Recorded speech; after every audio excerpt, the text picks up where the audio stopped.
అందరికీ వందనాలు. Vision క్యూటివ్ fellowship YouTube channel వీక్షకులందరికీ స్వాగతం. మీరందరూ బాగున్నారు కదా? మనము కీర్తనల నుంచి ధ్యానాలు చేసుకుంటున్నాం. నేడు మన ధ్యానం కోసం ఏర్పాటు చేసుకున్న వాక్య భాగం ఏమనగా కీర్తన 142. దయచేసి మీ దగ్గర బైబిల్ ఉంటే తెరవండి. కలిసి 1-2 వచనాలు చదువుకొని మనం ధ్యానంలోకి వెళ్దాం. నేను ఎలుగెత్తి యెహోవాకు మొరలిడుచున్నాను, ఎలుగెత్తి యెహోవాను బతిమాలుకొనుచున్నాను. బహు వినయంగా ఆయన సన్నిధిని నేను మొరపెట్టుచున్నాను. నాకు కలిగిన బాధ ఆయన సన్నిధిని తెలియ ఒప్పుకొనుచున్నాను. చదివిన వాక్యమును దేవుడు దీవించునుగాక. చదివిన వాక్యమును బట్టి మనం ఏర్పాటు చేసుకున్న అంశం ఏమనగా నా మార్గమును ఎరిగిన ప్రభువు. వాక్యము బాగా చదివిన తర్వాత సారాంశాన్ని మనం గమనించినప్పుడు కీర్తనకారుడు తన శత్రువుల దాడులతో వారు ఆయన ఎదుర్కొంటున్న ఆ యొక్క సమస్యలను బట్టి ఆయన అలసిపోయినట్లుగా మనం చూస్తుంటాం. ఆయన దేవుడు తన మార్గములను తెలిసినవాడు కనుక ఆయనకు మొరపెట్టుకుంటున్నట్లుగా మనం చూస్తాం. అతని శత్రువులు అతని మార్గములో ఏ విధంగా ఆయనను పట్టుకోవాలని ఉచ్చులు వేశారో, కానీ దేవుడు తప్పించుకునే మార్గాన్ని అందిస్తాడని ఆయన బలంగా నమ్మినట్లుగా ఇక్కడ చూస్తుంటాం. అతడు తాను చెరసాల్లో లాంటి జీవితాన్ని అనుభవిస్తున్నట్టుగా కీర్తనకారుడు ఇక్కడ వ్యక్తపరుస్తున్నాడు కదండి. అతన్ని విడిచిపెట్టిన నీతిమంతులు తనతో పాటు దేవుని సంతోషించడానికి మరియు స్తుతించడానికి తిరిగి మళ్ళీ వస్తారనే నిరాశలో కూడా కీర్తనకారుడు ఆశతో ప్రార్థిస్తున్నాడు. దేవుడు తీసుకొచ్చే ఆ రక్షణ కోసము నమ్మకంగా ఆయన ఎదురు చూస్తున్నట్లుగా ఈ కీర్తన మొత్తం చదివితే మనము ఇవన్నీ కూడా సారాంశంగా చూడగలుగుతున్నాం. ఈ వాక్యమును ఇంకా మనం లోతుగా ధ్యానం చేసినప్పుడు మన దేవుని గురించిన గొప్ప సత్యాలు గ్రహించడానికి వీలు కలుగుతుంది. ముఖ్యంగా 3-5 వచనాలు.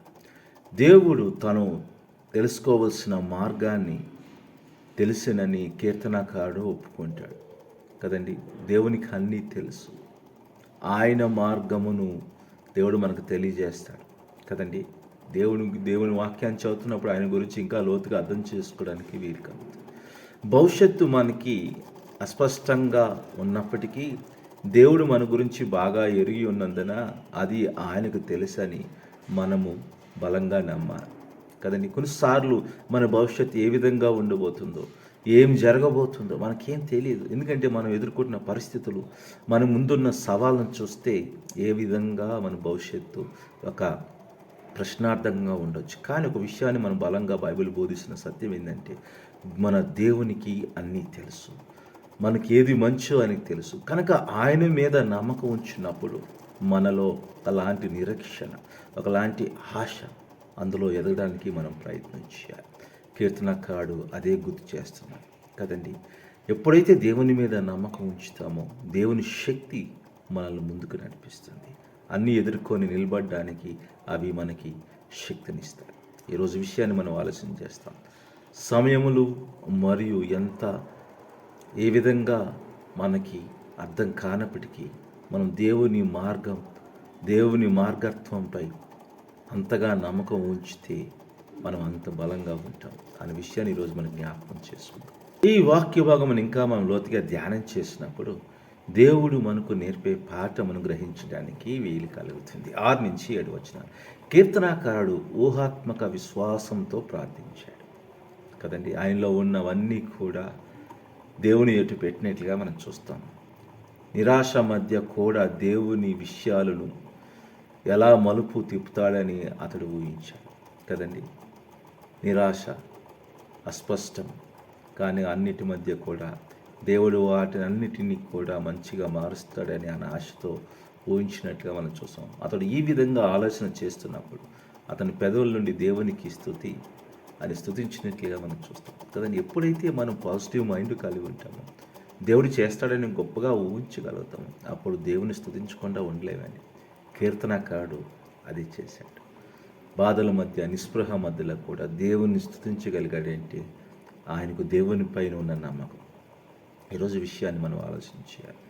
వర్తమానపు చీకటి ముగింపు కాదని మనం ఎరిగి దేవునిపై మనం విశ్వాసం ఉంచాలి.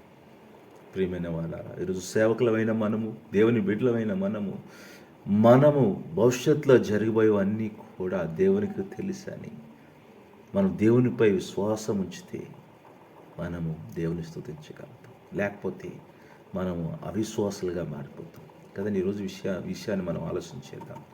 దేవుడు తన ప్రజల కొరకు చేసే అన్ని విషయాలను మనం ఊహించుకుంటూ తలంచుకుంటూ నిరీక్షణ కలిగి ప్రార్థన చేద్దాం, బలంగా ఉందాం. అదే విషయాన్ని ఈరోజు దేవుని వాక్యం మనం గుర్తు చేస్తుంది. కనుక మనం ఎలా ఉన్నామో, ఏ విధంగా విశ్వాసంలో ఉన్నామో ఆలోచన చేస్తూ పరీక్ష చేసుకున్నాం, ప్రార్థన చేసుకున్నామండి. ప్రభా, మీ నామానికి ఎంత వందనాలు. నీ వాక్యమును బట్టి, సత్యమును బట్టి వందనాలు నాయన. వాక్యం అంటున్న ప్రతి బిడ్డను దీవించండి. కీర్తనకారుడు ఎలాంటి విశ్వాసంతో అయితే ప్రార్థన చేస్తాడు, అలాంటి విశ్వాసం మాకు దయచేయండి. అందరినీ మీ చేతికి అప్పచెప్పుకుంటూ యేసుక్రీస్తు నామములో ప్రార్థన చేసి పెట్టుకుంటున్నాం తండ్రి, ఆమేన్. ప్రియమైన వాళ్ళారా, ఇప్పటివరకు దేవుని వాక్యమును ఓపికగా విన్నా, దాన్ని బట్టి మీ అందరికీ వందనాలు. మీ అనుభవాలను మాతో పంచుకోవాలని ఆశపడుతున్నట్లయితే మమ్మల్ని సంప్రదించి దేవుని కృప మీకు ఎల్లప్పుడూ తోడైండి. ఆమేన్.